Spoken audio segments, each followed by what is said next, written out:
Hi moms, Tracy here with Mom Life Today, and I wanted to talk to you about Thanksgiving because if you're like me, you're making your Thanksgiving plans and figuring out how the day is going to go, but I wanted you maybe to think about what's happening in the world around us, outside of our own homes.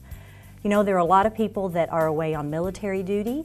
There are families who have family members who have lost jobs, and some have even lost family members. And so for some people, this Thanksgiving year is going to be a little bit hard for them.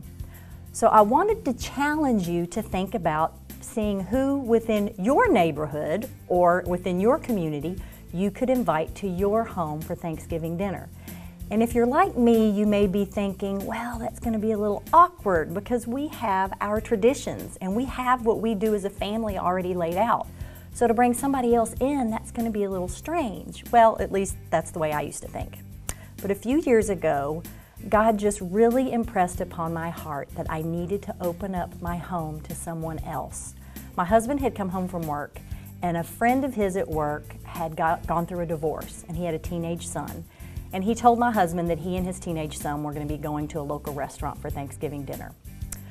Well, God started working on me, and I really felt like we needed to open our home to this man and his son. And it was a little weird for me because it wasn't our normal Thanksgiving meal. But again, God just wouldn't let go of me. And so I was obedient and I thought, okay, I'm going to invite this gentleman to our home. And we talked to our kids about it. And even they at first were like, well, okay. But they accepted it a lot quicker than I did. So the gentleman and his son came, and I have to tell you, what started off as yes, maybe a little awkward, ended up being one of our most memorable Thanksgivings.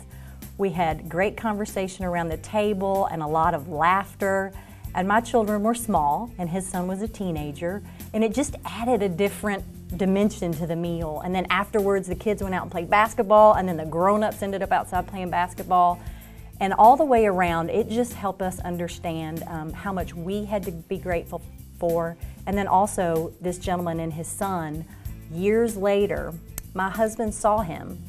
And he told my husband that that meal in our home was a turning point for him and his son. And as a result of that meal, he ended up coming to know Jesus and having a strong faith with Jesus, and so did his son, because they saw in our home the love of Jesus in just such a simple way, inviting someone for dinner. So moms, I just want you to think about and pray about, is there a widow in your neighborhood? Is there a single mom? Somebody whose daddy's gone in the war? You know the situation of the people in your lives around you, and I'm just asking you to think about and pray about, who does God want at your Thanksgiving table this year? I hope you'll think about that, and we'll see you next week on Mom Life Today.